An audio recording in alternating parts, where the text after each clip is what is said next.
For construction professionals, environmental awareness and related topics can be a controversial thing, or as our guest here likes to say, a bugaboo topic. But it's important to know how our practices affect the environment. Today, our guest Izabelle McGarvey, who is an EIT design engineer at Menard USA, is going to be sharing a valuable lesson on why it's important to spread environmental knowledge across industries. Let's jump right in.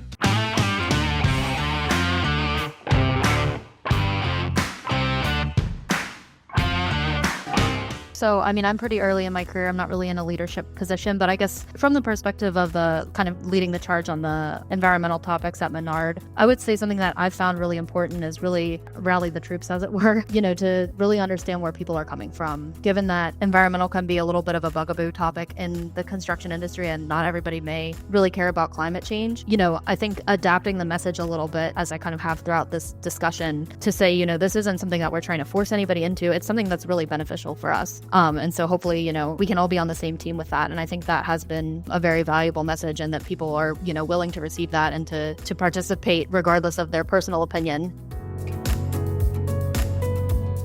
So I hope that you all have enjoyed this video with our guest, Izabelle McGarvey. Now, if you've enjoyed this video, please do consider subscribing to our channel. We do put out videos like this on a weekly basis to help engineers to become better managers and leaders in the AEC industry. I hope to see you all next week.